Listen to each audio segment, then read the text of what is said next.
My countrymen, as of the 21st of this month, I signed Proclamation number 1081, placing the entire Philippines under martial law.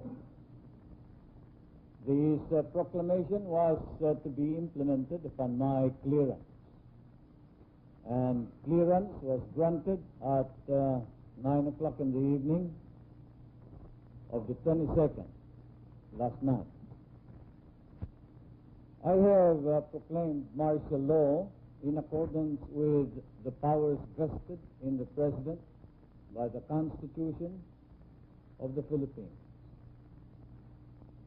The proclamation of martial law is not a military takeover.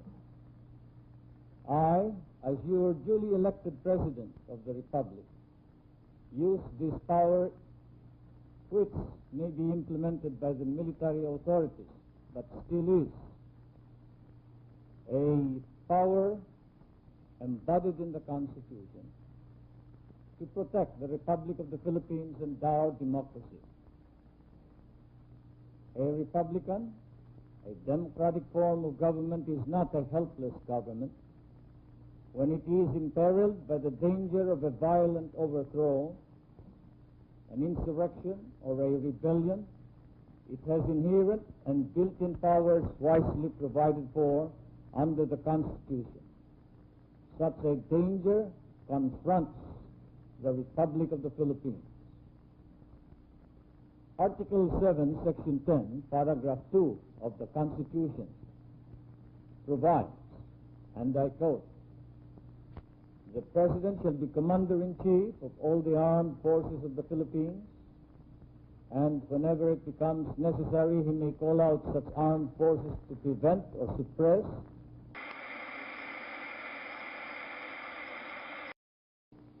of which only 6 were recovered from the area. This rocket can pierce steel 18 inches thick and the bricks reinforced concrete of 36 inches thickness, as well as 4 sandbags put together." Also captured by our government troops in this Palanan landing were 2 Browning automatic rifles, which were originally looted by defector Victor Corpus from the arsenal of the Philippine Military Academy. 5 Garand or M1 rifles, 1 telephone switchboard, 7 telephone sets, some magazines for rifles, and many revealing subversive documents. This landing of military armaments and equipment in Palanan, Isabela, indicated, 1, that the claim of the New People's Army that they are well funded, plenty of money, has basis in fact. 2, that they now have sources of funds and equipment not only from inside the Philippines but also from outside our country.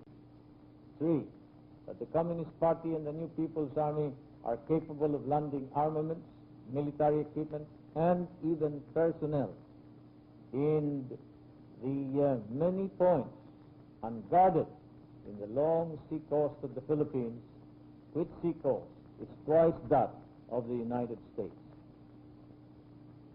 The defense establishment has admitted that there have been attempts to infiltrate the military organizations as well as the office of the Secretary of National Defense. There have been various incidents and attempts to sabotage not only the operations of the armed forces of the Philippines but the operations of the national government. It has been reported that the communication system of the Philippine Constabulary is being utilized by the subversives. These subversives have organized urban partisans in the greater Manila area, and they have been and still are very active. They have succeeded in some of their objectives.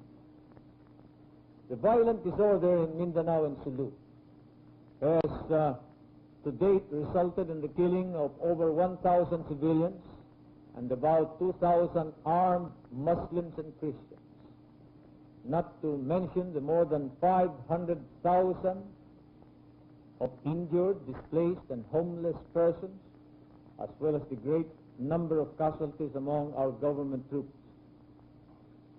At the same time, the economy of Mindanao and Sulu is almost completely paralyzed. I assure you that I am utilizing this power for the proclamation of martial law vested in me by the Constitution for one purpose alone, and that is to save the Republic and reform our society. I wish to emphasize these two objectives. We will eliminate the threat of a violent overthrow of our Republic, but at the same time, we must now reform the social, the economic, and political institutions in our country. The plans, the orders for reform and removal of the iniquities of that society, the cleanup of government, of its corrupt and sterile elements, the liquidation of the criminal syndicates, the systematic development of our economy, the general program for a new and better Philippines will be explained to you. But we must start out with the elimination of anarchy and the maintenance of peace and order. I have had to use this constitutional power in order that we may not completely lose the civil rights and freedom which we cherish. I assure you that this is not a precipitate decision, that I have weighed all the factors. If there were any other solution at our disposal and ability which could solve this problem, we would utilize such a solution, and I would choose it. But there is none. I've used the other two alternatives of first calling out the troops to quell the rebellion, and I have suspended the privilege of the writ of habeas corpus. But the rebellion has not been stopped. I repeat, it has worsened. Thus it was discovered that when the suspension of the privilege of the writ of habeas corpus was lifted in January 11, 1972, the organization of the Communist Party had expanded their area of operations as well as increased their membership. So these two remedies, calling out of the troops and the suspension of the privilege of the writ of habeas corpus, are unavailing. You are all witnesses to this. You have witnessed the events of the last year. We have fallen and we are falling back on our last line of defense. You are also witnesses to the patience that we have shown in the face of provocation. In the face of abuse and license, we have used or attempted to use persuasion. Now, the limit has been reached, for we are against the wall.